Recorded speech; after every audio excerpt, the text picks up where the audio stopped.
قیام میں وہ یہ سوچنے لگے کہ کاش اگر اللہ تعالیٰ معجزہ دکھا دے ہو سکتا ہے کچھ ہو جائے. اور پھر اللہ تعالیٰ نے کہا کہ اگر آپ کو لگتا ہے کہ معجزہ دکھانے سے یہ لوگ مان جائیں گے اور اگر آپ میں طاقت ہے تو آپ ایک سیڑھی لیں آسمان کی طرف اور خود معجزہ اتار کے لیں. اللہ تعالیٰ معجزہ نہیں دکھائیں گے. کیا گزری ہوگی رسول صلی اللہ علیہ وسلم پہ جب وہ آیت سن رہے ہیں اور اونچی صرف سن نہیں رہی ہے. ایسا نہیں ہے کہ ایک پرائیویٹ روم میں ایک کانورسیشن ہوگی یا اللہ تعالیٰ نے کریکٹ کر دیا کہ ایسے نہیں ہوگا. پبلک میں خود پڑھنی ہے وہ آیت. اور رسول صلی اللہ علیہ وسلم کی ایگو ہم جیسی نہیں تھی. انہیں واقعی کوئی اعتراض نہیں تھا کیونکہ انہیں پتا تھا اب کیا ہوتا ہے. اس کی اپنے کوئی سے ہی نہیں ہوتی. وہ نہیں کہتا کہ میری بےزتی ہو گئی سب کے سامنے. نہیں, میں تو غلام ہوں یا اللہ, آپ رب ہیں, آپ کی جیسے مرضی. پیک ہے نا عبد ہونے کی, پیک ہے غلامی کی. سورہ حاقہ میں آئی تھنک 29ویں پارے میں کہیں اللہ تعالیٰ کہتے ہیں کہ اگر رسول صلی اللہ علیہ وسلم نے قرآن پاک اپنی مرضی سے گھڑا ہوتا نا, صرف ایک لفظ بھی اپنی مرضی سے بدلا ہوتا تو ہم ان کا ہاتھ پکڑتے اور ان کے گردن کی رگ کاٹتے. اتنے مشکل الفاظ.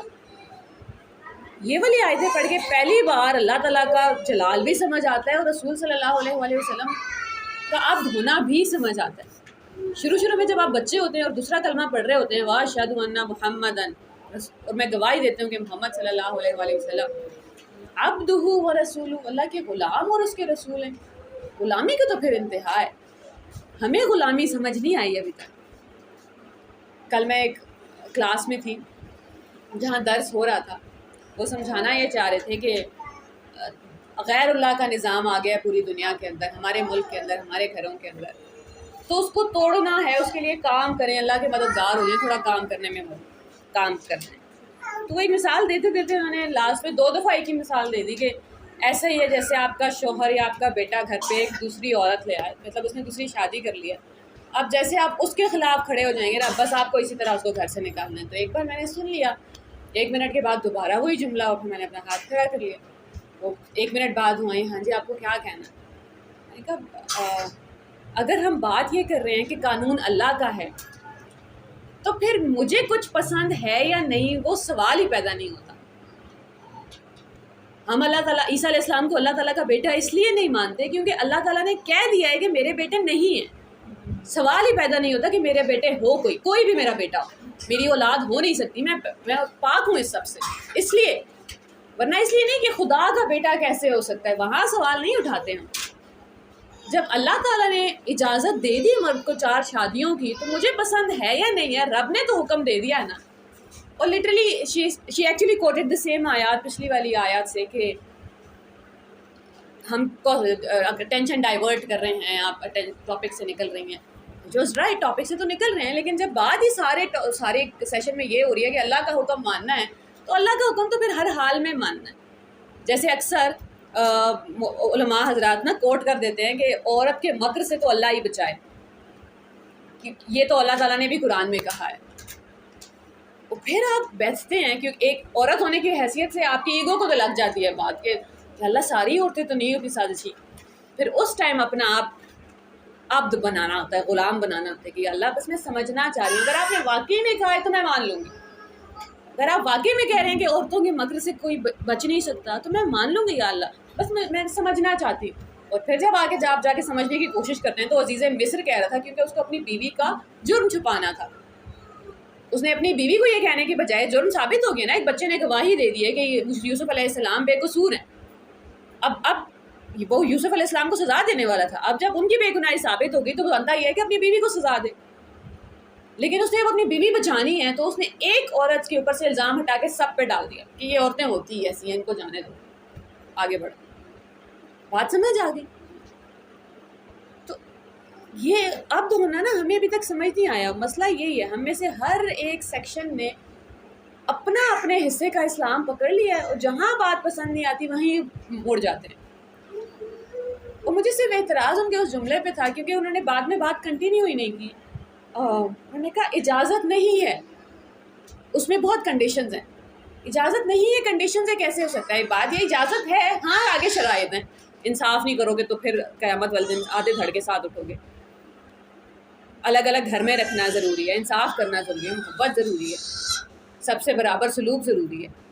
لیکن جسٹ بیکاز ہم نے 1000 سال ہندوؤں کے ساتھ گزار لی ہے اور وہاں پہ دوسری شادی، اقرار الحسن کو ہم سب جانتے ہیں، اگر اس نے کوئی ڈاکہ مار دیا ہوتا نا، کوئی کرپشن کر دی ہوتی تو اتنا واویلا نہ مچتا جتنا اس کی دوسری اور تیسری شادی پہ مچ گئی. کیوں بھائی؟ ہم تو قرآن کو ماننے والے ہیں. تو یہ جب اب تو ہوتے ہیں نا، پھر نہیں ہوتا، پھر اپنا آپ نہیں آتا بیچ میں. یا اللہ آپ جو کہہ رہے ہیں ٹھیک ہے، آپ جو کہہ رہے ہیں مان لیں گے. ہاں بس یہ دیکھنا ہوتا ہے کہ اللہ تعالیٰ واقعی کہہ رہے ہیں کہ نہیں کہہ رہے، کیونکہ کبھی کبھی اکثر ہی لوگ مس کوٹ کر دیتے ہیں اللہ تعالیٰ. تو اب تو ہونا تو رسول صلی اللہ علیہ وسلم سے پھر سیکھنا پڑے گا کہ وہ بات جس طرح اللہ تعالیٰ انہیں کریکٹ کرتے ہیں، کسی بھی بات پہ ہمیں اعتراض ہو ہی نہیں سکتا اللہ تعالیٰ کی. اللہ تعالیٰ جانے، اللہ تعالیٰ کے فیصلے ہیں. اللہ تعالیٰ نے کہہ دیا ہے مرد کو کا پورا حصہ ہے اور عورت کے 2 حصے، 2 عورتوں کی گواہیاں، 1 مرد کی گواہی برابر. یا اللہ جیسے آپ کی مرضی. عورت کا آدھا حصہ ہے جائیداد میں، مرد کا پورا ہے. اللہ جیسے آپ کی مرضی. ہاں وہ بیٹھ کے پھر کوئی ایکسپلین کر دے تو کیا ہی بات ہے کہ جب وہ جو گواہیوں کی بات ہو رہی تھی وہ بزنس میں گواہیوں کی بات ہو رہی تھی، کیونکہ بزنس میں عورتیں ہو سکتا ہے نمبرز میں اچھی نہیں ہے، یا انہیں یاد نہیں رہتا ہوگا، یا ان کا انٹرسٹ کا کام ہی نہیں ہے. ورنہ سب سے اوتھینٹک گواہی اس دنیا میں حدیث کی گواہی ہے. ایک ایک انسان کا کردار چیک کرتے تھے، جو یہ حدیث کی کتابیں لکھ رہے تھے نا، وہ ایک انسان کا کردار پوری زندگی چیک کرتے تھے. اس نے ساری زندگی کبھی جھوٹ تو نہیں بولا ہوگا تو اس کی گواہی نہیں لیں گے. وہ کہہ رہا ہوگا کہ میں نے حدیث سنی ہے. کچھ صحابہ کرام کو، ایک صحابی کہہ رہے ہیں میں نے رسول صلی اللہ علیہ وسلم نے مجھ سے یہ فرمایا ہے. وہ کہہ رہے ہیں کس کے سامنے؟ کہہ رہے ہیں میں اکیلا تھا. کہہ رہے نہیں 10 گواہیاں لاؤ. میں اکیلا تھا، گواہیاں کہاں سے؟ نہیں لی حدیث. اور 60% سے زیادہ احادیث ہمارے پاس حضرت عائشہ رضی اللہ تعالیٰ عنہ کی ہیں. ایک عورت ہی ہیں. ہم کیا کہتے ہیں؟ عورت ناقص العقل ہے، عورت کی میموری اچھی نہیں ہے. حضرت عائشہ رضی اللہ تعالیٰ عنہ کی میموری اچھی نہیں. وہاں پہ تو ہم نے ایک عورت کی گواہی لے لی ہے. اور ظاہر ہے اصول بھی یہی تھا. اللہ تعالیٰ عام گواہیوں کی بات نہیں کر رہے تھے کہ ہر جگہ ایک ہی گواہی، یا خدا نہ خواستہ جھوٹی ہوتی ہیں اس لیے 2 گواہیاں چاہیے. نہیں، وہ بزنس ٹرانزیکشن کی بات ہو رہی تھی، وہاں 2 کی گواہی چاہیے. حضرت حدیث میں بھی حضرت عائشہ کی ایک عورت کی گواہی ہے. اور کتنی حدیث ہیں. اللہ تعالیٰ کا اصول یہ نہیں ہے، اللہ تعالیٰ کی شان یہ نہیں ہے کہ اللہ تعالیٰ ہمیں آگے اپنے احکام ایکسپلین کریں گے کہ فجر میں کیوں اٹھنا ہے، سود کیوں حرام ہے. جب حکم آ گیا تو آ گیا. کیا اللہ تعالیٰ کو مانتے ہیں کہ نہیں مانتے؟ دنیا کسی نے بنائی ہے کہ نہیں بنائی؟ اس کے لیے اللہ تعالیٰ 1000 دلیلیں دیں گے. ام خلقوا من غیر شیء ام هم الخالقون. کیا یہ کسی چیز سے نہیں بنے یا انہوں نے اپنے آپ کو خود بنا لیا؟ اور پھر کہیں گے اپنے آپ کو نہیں دیکھا کیا تم نے؟ ساری کائنات مل کے ایک مکھی نہیں بنا سکتی. سارے انسان مل کے، اللہ تعالیٰ کہتے ہیں درختوں کو دیکھو تو صحیح، کیا تم نے اگایا انہیں؟ کسی انسان نے نہیں اگایا.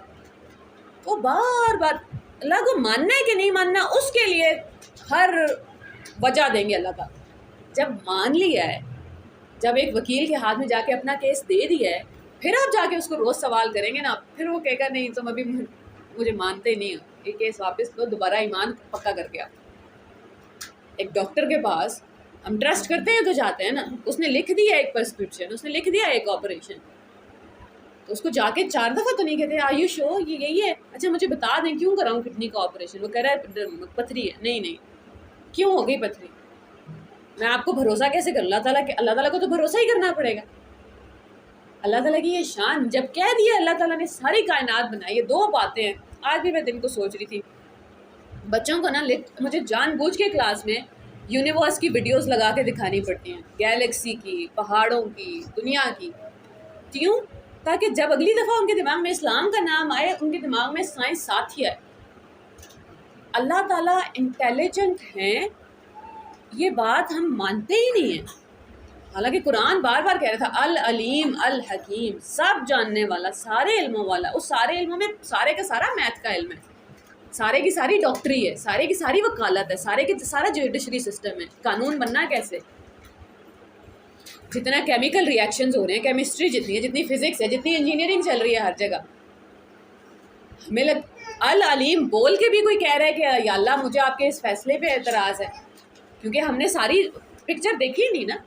ہم تو صرف ایک ہی نظریے سے دنیا دیکھ سکتے ہیں. جیسے ابھی زمین پہ کھڑے ہو کے ہم اوپر دیکھتے ہیں تو لگتا ہے آسمان نیلا ہے اور اس کے اوپر ایک چادر ہے جس میں ڈاٹ ڈاٹ ہیں. یہی زمین چھوڑ کے باہر جائیں تو پتہ چلتا ہے یہ تو پورا پلانٹ ہے، کوئی نیلا آسمان نہیں ہے، ادھر تو سارا خلا کالا ہے. جہاں سے کھڑے ہو کے دیکھ رہے ہیں وہاں سے ویو بدل گیا نا. جہاں نیچے سے کھڑے ہو کے کوئی پہاڑوں کو دیکھ رہا ہے تو کیا خوبصورت ویو نظر آ رہا ہے. وہی پہاڑ کے اوپر چڑھ جاؤ تو اتنے بڑے بڑے گھر، اتنے چھوٹے چھوٹے ڈبے لگنے لگتے. انسان کا پوائنٹ آف ویو ہے کہ وہ اپنی جگہ کھڑا ہو کے دیکھ رہا ہے. اللہ تعالیٰ کو ہر اینگل سے دیکھ رہے ہیں. اللہ تعالیٰ نے ہر انسان کا خیال رکھنا ہے، اس حساب سے بنایا قانون. تو ابھی ہمیں دیکھنا پڑے گا روز کہ کون سے اللہ کے قانون پہ میں روز سوال کھڑا کر دیتی ہوں، یا کہاں پہ میں جیسے ہی قانون آتے ہیں میں ٹیڑھی گلی نکل جاتی ہوں، یہ مڑ کے گئے، سمجھ ہی نہیں آئی، کسی کو پتہ لگنے بھی نہیں دیا کہ اچھا یہاں سے مجھے اسلام میں مسئلہ ہے، یہ یہاں سے نکل جاؤ. اس کے لیے ضروری ہے سب سے پہلے خود بھی سوال کھلم کھلا پوچھیں، اپنے بچوں کو بھی عام سوال پوچھنے دیں. Something as basic as اللہ تعالیٰ کو کس نے بنایا، ان کو بتانا پڑے گا کہ بیٹا خدا کی ڈیفینیشن بھی ہے، بائی ڈیفینیشن خدا ہوا ہے جس کو کسی نے نہیں بنایا. لیکن ان کو پوچھنے کی اجازت تو دینا. ہم تو پہلے ہی کہہ دیتے ہیں ایسے نہیں بولتے، اور وہ ساری زندگی سوال اس کے دل میں رہے گا، بس اس کو یہ پتا ہوگا یہ اسلام کا سوچ سے کوئی تعلق نہیں. حالانکہ اصل میں اس کو یہ کہنا چاہیے تھا کہ میری امی کا سوچ سے کوئی تعلق نہیں ہے. اس نے امی کا مطلب ہی اسلام تھا اس کے لیے، کیونکہ ہم نے ہی تو کلمہ پڑھایا نا اس کو. وہ اپنے غار میں 300 سال رہے، اور کچھ لوگ مدت کے شمار میں 9 سال اور بڑھ کے گئے ہیں. اللہ تعالیٰ کہہ رہے ہیں کچھ لوگوں کو پتہ ہے وہ کتنا عرصہ رہے ہیں، لیکن ابھی میں تمہیں نمبر بھی نہیں بتاؤں گا. کیا کر لو گے؟ کتنے لوگ تھے، کتنے سال رہے ہیں، یہ جان کے کیا فائدہ ہو جائے گا؟ سکھا رہے ہیں کہ کہانی کی کون سا حصہ پکڑنا ہے، کون سا حصہ جانے دینا ہے، کہ نہیں ٹھیک ہے اس کے بغیر بھی گزارا چلے گا. قل اللہ اعلم بما لبثوا، بس تم کہہ دو کہ اللہ بہتر جانتا ہے. ایسی والے جب بھی کسی مسئلے میں ہم پڑھیں، آپ نے اکثر سنا ہوگا، میرے ابو اکثر بولے گا واللہ اعلم، اللہ تعالیٰ بہتر جانتے ہیں. یہ بیسٹ رسپانس ہے کہ بھائی مجھے نہیں پتا اللہ تعالیٰ نے قلم پہلے بنایا کہ عرش پہلے بنایا، فرق بھی نہیں پڑتا، اللہ تعالیٰ جانتے ہیں کافی. لہو غیب السماوات والارض، وہ جانتا ہے آسمانوں اور زمین کا غیب. ابصر بہ واسمع، کیا خوبصورت دیکھتا ہے، کیا اعلیٰ دیکھنے والا ہے. واسمع، کیا شان ہے اس کے سننے کی. ما لہم من دونہ من ولی، نہیں تمہارا کوئی دوست نہیں ہے سوائے اس کے. پوری دنیا تو ہم سے دوستی کے دعوے کر رہی ہے. امی ابو ہیں، بہن بھائی ہیں، شوہر ہے، بچے ہیں، رشتہ دار ہیں. اللہ تعالیٰ کہیں گے جب اصل مشکل کا وقت آئے گا نا، اصل پریشانی قیامت والے دن، تب چلے جائیں گے نا سارے چھوڑ کے. چلے کے آ جائیں گے. لٹرلی لوگ اللہ تعالیٰ سے بول رہے ہوں گے یا اللہ میرے باپ، میری ماں، میرے بچے سب آگ میں ڈال دیں. اچھا ایسا کریں پوری انسانیت آگ میں ڈال دیں، مجھے بچا لیں. اصل مصیبت پڑی ہے تو نظر آ گئی نا دوستی. اس دن کون دوست کام آئے گا؟ صرف اللہ تعالیٰ نہیں کام آئے گا. تو اس دنیا میں بھی اصل میں اللہ تعالیٰ ہی کام آتے ہیں. ہمیں پتہ ہے زندگی میں کتنی دفعہ، 4-5 دفعہ تو ابھی تک ہمیں لازمی پتہ ہوگا کہ سب چھوڑ گئے تھے. سب کا مطلب سب، کوئی ایک نہیں کھڑا ہوا تھا ساتھ. بس آپ تھے اکیلے، رو رہے تھے راتوں کو، اور لوگ آپ سے پوچھ رہے تھے کہ سچا سمجھاؤ تو صحیح تمہارا مسئلہ کیا ہے. آپ نے بٹھا کے بتا دیا 1 گھنٹہ، کہہ رہے ہیں کوئی مسئلہ ہی نہیں ہے، یہ کیا ہوتا ہے. پھر آپ اللہ کے پاس جاتے ہیں اور روتے ہیں. اتنی عجیب بات ہے. پچھلے دنوں میں پکوڑے بنا رہی تھی جلدی، اور میرا ہاتھ جل گیا. آئل پڑا ہے جیسے ہی، تو مجھے تو فوراً جانا چاہیے تھا اس کو اسٹیک کرنے کے لیے، لیکن اس سے میں ڈری بھی اتنی تھی کہ پاس میں کوئی تھا کہ مجھے لگا کہ نہیں پہلے یہ مکمل کرو. ایک انسان کا ڈر ہے نا کہ اچھا وہ کچھ، سب سے پہلے تو یہی ڈر ہوتا ہے کہ یہی نہ ڈانٹ پڑ جائے کہ دھیان سے کیوں نہیں کیا کام. ابھی دوبارہ یہ چھیلا گیا اور پانی پڑ رہا تھا تو درد ہو رہا تھا. میں نماز میں تھی، اور اکثر ہم صحابہ کرام کے قصے سنتے ہیں کہ وہ نماز میں کھڑے ہیں اور ان کے باڈی سے حضرت علی کی خنجر نکالا جا رہا ہے اور ان کو پتہ بھی نہیں چلا. ہمارے تو سامنے سے کیڑا گزرتا ہے تو ہمیں ڈر لگ رہا ہوتا ہے کہ میری طرف نہ آ جائے. اب یہ ہاتھ دکھ رہا ہے کیونکہ اس کے اوپر پانی ہے. مجھے پتہ ہے کہ اگر میں نے اس کو الٹا کر کے کپڑے سے پانی صاف کر لیا تو درد ختم ہو جائے گا. پھر میں سوچ رہی ہوں کہ اچھا صحابہ کرام کیسے کھڑے ہوتے تھے. تو میں نے کہا اللہ تعالیٰ کو میرا تو پتہ ہے نا، اللہ تعالیٰ کو پتہ ہے درد کتنا ہو رہا ہے. دنیا والوں سے ڈرنا ہوتا ہے کسی اور طریقے سے، اللہ تعالیٰ سے آپ کا تعلق ہی کوئی اور ہوتا ہے. آپ فوراً ہاتھ سیدھا کرتے ہیں. ہر کوئی اپنے اپنے تعلق جو رشتے کے مطابق نبھا رہا ہے. اللہ تعالیٰ سے وہ والا ڈر ہوتا ہی نہیں ہے. لیکن آپ کو کبھی کبھی جھوٹ بولنا پڑ جائے نا، آپ کو پتہ ہو کہ یہاں ڈانٹ پڑ جانی ہے مجھے، اور اچھی والی غلطی کوئی نہیں ہے، لیکن ایسے ہی پتہ ہوتا ہے کہ بس یہ some thing as small as school کے بچے بولتے ہیں کہ ہم اگر راستے میں کسی کو 50 روپے بھی دے دیں نا تو امی غصہ کر جاتی ہیں. اور پھر میں ان سے کہتی ہوں امی کے پیسے تو نہیں دے آتے سبزی کے پیسے. نہیں کہتے نہیں ہمارے اپنے پیسے ہوتے ہیں. اب ان میں سے ہو سکتا ہے اکثر کسی کو گھر جا کے جھوٹ بولنا پڑتا. کل پرسوں مجھے بھی ایسی ڈانٹ، مجھے خطرہ تھا کہ اچھا ابھی گھر جا کے نا ڈانٹ پڑ سکتی. میں دعائیں کر رہی ہوں یا اللہ پہلے میں دعا کر رہی ہوں اچھا آج نا میں جھوٹ بول دوں گی تو آپ دیکھ لینا سنبھال لینا کوئی بات نہیں. کرتے میں آدھے راستے آ کے میں کیونکہ دعا چینج بھی تو ہو سکتی ہے کہ اللہ جھوٹ بولنا ہی نہ پڑے, سب کو اپنے اپنے کام لگائیں تاکہ کسی کا دھیان ہی نہ جائے, اور وہی دعا چینج ہوتی ہے. اللہ تعالیٰ دوست ہے تو پھر اللہ تعالیٰ کو بھرم نہیں دکھانے کہ میں تو دنیا کا سب سے سچا انسان, دنیا والوں کو دکھانے ہوتے ہیں کہ مجھ سے تو کوئی غلطی ہوتی ہی نہیں ہے. اللہ تعالیٰ کو تو پتہ ہے ہمارا اندر باہر, دنیا والوں کو نہیں بتانا ہوتا آج میری فجر رہ گئی ہے, دنیا والوں کو نہیں بتانا ہوتا 4 دن سے رہ گئی ہے, 2 ہفتے سے نہیں پڑی جا رہی.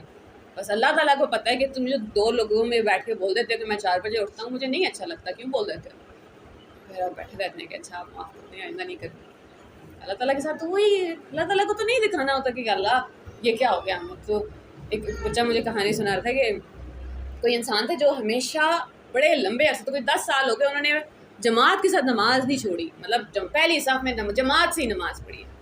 تو ایک دن امام صاحب نے نماز پڑھائی اور کوئی مسئلہ ہو گیا نماز میں, تو انہوں نے کہا کہ آپ سب لوگ دوبارہ نماز اپنی خود پڑھ لیجیے گا کہ نماز میں کوئی غلطی ہو گئی تھی یا کچھ مسئلہ ہو گیا. انسان آگے لڑنے لگ گیا, میری 10 سال سے نماز نہیں چھوٹی جماعت کی, آپ کی وجہ سے میری نماز ہوتی تھی, تم نے اللہ کے آگے کوئی اسکورنگ کرنی تھی, ہوگی غلطی ہوگی, کیا ہو گیا. اللہ تعالیٰ کے آگے تو نہیں نا اسکور لسٹ دکھانی ہوتی کہ اللہ یہ دیکھیں یہ میرا بھرم اور یہ میں اپنی انا لے کے آیا. اور اللہ تعالیٰ کے آگے تو پردے بھی ڈالنے کی ضرورت نہیں ہوتی کہ اچھا یا اللہ یہ جھوٹ بولنے لگا ہوں, دیکھ بعد میں اللہ تعالیٰ بچا ہی لیتے ہوتے ہیں کہ اچھا نہیں بیٹا انسان ہو جاؤ, جھوٹ بولنے کی ضرورت نہیں ہے. ما لہم من دونہ من ولی, ہے ہی نہیں کوئی دوست تمہارا اس کے سوا, سوال ہی پیدا نہیں ہوتا. جب ہم کہتے ہیں نا لا الہ الا اللہ, عربی میں ایک اور اصول ہے, اس کو الہن بھی ہو سکتا تھا یہاں پہ. لا الہ لا نافیہ للجنس, کسی دوسرے کی پاسبلٹی ہی نہیں ہے, دور دور تک کوئی نہیں ہے جو الہ ہو سکے. الہ کسے کہتے ہیں, وہ جس سے محبت شدت کی ہو. ہم اردو میں لا الہ الا اللہ کے کیا ترجمہ کرتے ہیں, کوئی اللہ کے سوا عبادت کے لائق نہیں ہے. وہاں پہ مطلب صرف عبادت نہیں ہے, مطلب ہے محبت, کوئی اللہ کے سوا ویسی محبت کے ہی لائق نہیں ہے. میری استاد نمرہ احمد صاحبہ وہ کہا کرتی ہیں کہ زندگی نا صرف آپ کی اور آپ کے رب کی کہانی ہے, باقی سارے سائڈ کیریکٹرز ہیں. کہانی شروع ہوئی تھی رب سے, اللہ تعالیٰ نے روحیں بنائی ہیں ساری, اللہ تعالیٰ سے ملاقات ہے, بات ہے, ہم سب نے اللہ کو دیکھا ہوا ہے, اللہ تعالیٰ سے بات کی ہوئی ہے, اللہ تعالیٰ نے وعدہ لیا ہے, وعدہ تو قرآن میں. اور وہ یہ والا قصہ تو ہم سب کو پتہ ہے کہ روح رو رہی تھی دنیا جسم میں آتے ہوئے کہ میں نے نہیں جانا دنیا میں, اللہ تعالیٰ نے وعدہ کیا میں واپس بلا لوں گا. جیسے بھی اسکول کے بچے صبح صبح نرسری میں خاص طور پہ نرسری پریپ جا رہے ہیں تو رو کے جاتے ہیں نہیں جانا, کیونکہ ماں باپ سے محبت اتنی زیادہ ہے. کسی انجان جگہ پہ کیسے چلے, آہستہ آہستہ ان کو انجان جگہ سے فیملیئر ہو جاتا. تو اللہ تعالیٰ نے کیا وعدہ کیا تھا, واپس بلا لوں گا. اب بے وفائی یہ ہے کہ ہم دنیا پہ آئیں اور بھول جائیں کہ بھائی کسی سے وعدہ کر کے آئے, رو کے آئے تھے کہ نہیں جانا, اب آ کے تو نہیں بھول گئے. اور اگلی آیت میں اللہ تعالیٰ کہتے ہیں رسول صلی اللہ علیہ وسلم سے, آپ ان لوگوں کی پیروی مت کیجیے گا وہ جن کے دل اللہ کو یاد کرنا بھول گئے ہیں. آج کل تیسرا پارہ سن رہی ہوں اور تیسرا نہیں سورہ حج پڑھ رہی ہوں اور بار بار ایک لفظ آتا جاتا ہے, فاذکروا اسم اللہ, تاکہ حج کے موقع پہ خاص طور پہ, قربانی کے موقع پہ اور الگ الگ جگہ پہ اللہ کو یاد کرتے رہو, اللہ کو یاد کرتے رہو. 2 باتیں, 2 اصول ہیں سورہ بقرہ میں. ایک وَاذْكُرُوهُ كَمَا هَدَاكُمْ, اللہ کو ویسے یاد کرو جیسے اس نے سکھایا ہے یاد کرنا. تو اس کا مطلب ہے میں یہ نہیں کہہ سکتی کہ یا اللہ نماز کے بغیر میری آپ سے اچھی بات ہو سکتی ہے, نماز میں تو دھیان ہی نہیں رہتا. نہیں بھائی, میں نے کہا ہے نا میں بتاؤں گا کیسے یاد کرنا ہے, نماز میں یاد کرنا. اس کے علاوہ پھر آپ یاد کریں, جیسے بھی ظاہر ہے باتیں سارا دن چلتی ہیں, لیکن وہ اصول نہیں, ہم جانتے ہیں نا کچھ لوگوں کو, ہو سکتا ہے ہم میں سے ہی کچھ لوگ ایسے تھے جو کہتے ہیں کہ اللہ تعالیٰ سے تعلق کیسے قائم رکھنا ہے میں بتاؤں گا. نہیں, اللہ تعالیٰ بتائیں گے. وَاذْكُرُوهُ, ویسے یاد کرنا ہے جیسے اللہ نے سکھا دیا, قرآن کے ذریعے یاد کرنا. قرآن بتائے گا اللہ تعالیٰ سے بات. اور دوسرا, اللہ تعالیٰ کو ویسے یاد کرو جیسے اپنے آباء و اجداد کو یاد کرتے ہو, جیسے اپنے ماں باپ کے قصے سناتے ہو محبت سے. اللہ کو او اشد ذکر, یا اس سے بھی زیادہ محبت سے ذکر کیا کرو اللہ کا. تو اللہ تعالیٰ تو نہیں چاہتے کہ ہم اللہ تعالیٰ کا ذکر صرف خوف کے ساتھ کریں, ڈر کے ساتھ کریں, یا اللہ سے ہی پردے ڈالے ہوتے ہیں ہم نے کہ اچھا اللہ تعالیٰ کو کیا نہیں پتہ. اللہ تعالیٰ کو پتہ ہے دل میں بھی جو چور آیا تھا 1 سیکنڈ کے لیے, کبھی کبھی آپ کو پتہ ہوتا ہے کہ اچھا ابھی کام ہے, یا اگر کوئی آواز دے رہا ہے اور آپ تو جاگ رہے ہیں, آپ کو پتہ ہے اور اللہ کو پتہ ہے کہ جاگ رہے ہیں, آنکھیں بند ہیں, آپ جانے دیتے ہیں. پھر ڈر لگتا ہے جب اللہ تعالیٰ کہتے ہیں یخادعون اللہ, یا اللہ کو دھوکہ دینے کی کوشش کرتے ہیں. کیسے اللہ کو کیسے دھوکہ دے سکتے ہیں جب مومنوں کو دھوکہ دیتے ہیں. تو وہاں کوئی پردے نہیں ہیں, وہاں دوستی ہے, بھائی چارہ ہو جاتا ہے. صبح ہم روز کرتے ہیں کسی نہ کسی ایک انسان کے ساتھ, غلطی سے ہو گیا تو کوئی بات نہیں، جان بوجھ کے بھی کیا ہے تو آج معافی مانگ کے پھر سیدھے ہو جائیں گے۔ یہی تعلق ہے نا، بار بار معافی معافی معافی، یہی ہے انسان۔ کل بنی آدم خطاؤن، آدم کی ساری اولاد گناہ گار ہے سوائے ان لوگوں کے جو معافی مانگ لیتے ہیں، ورنہ گناہ تو سارے ہی کرتے ہیں۔ ہمیں بڑی جو سبحانک اللہم سے بات ہی شروع ہوئی تھی نا، بیسٹ ٹائم ہوتا ہے شیطان کے پاس جب ہم سے کوئی غلطی ہو جاتی ہے، کیونکہ وہ فوراً آ کے یہ یقین دلاتا ہے کہ اب تم آؤٹ ہو، اب اللہ تعالیٰ گئے، اب ناراضگی ہو گئی ہے۔ اور اللہ تعالیٰ کیا یاد کرواتے ہو نماز میں بار بار؟ سبحان اللہ، مان جاؤ کہ اللہ تعالیٰ کی ذات پاک ہے، اس کے ساتھ یہ بھی مان جاؤ کہ مجھ سے غلطی ہوگی۔ اپنے آپ کو ہم غلطی کی اجازت تو دیں نا، پھر نہیں شیطان آگے حملے کر سکے گا۔ تو اللہ تعالیٰ کرے کہ ہمیں سبحان اللہ کا مطلب یاد رہے، اللہ اکبر، اللہ بڑا ہے، دیکھ لے گا تمہارے سارے مسئلے۔ ہماری پریشانی جتنی بڑی مرضی بڑی ہے، اللہ تعالیٰ کی ذات اس سے زیادہ بڑی ہے۔ الحمدللہ رب العالمین، جتنی مرضی بڑی پریشانی ہے، جتنا مرضی زیادہ مسئلہ ہے، جتنی مرضی زیادہ گناہ ہو گئے ہیں، اپنی نیکیوں کے لیے شکر گزاری تو اللہ کی ہی ہے۔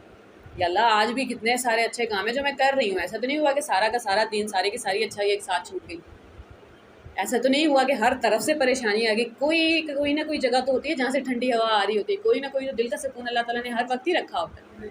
کہیں پیسوں کا مسئلہ ہے، ہو سکتا ہے گھر والوں کے رشتے بڑے اسٹرانگ ہیں، کہیں کوئی بیماری آ گئی ہے کسی کی جگہ پہ، ہو سکتا ہے آپ کا قرآن سے کنیکشن بڑھ گیا، تو ایک طرف سے تکلیف آتی ہے، کہیں نہ کہیں سے اللہ تعالیٰ اسی وقت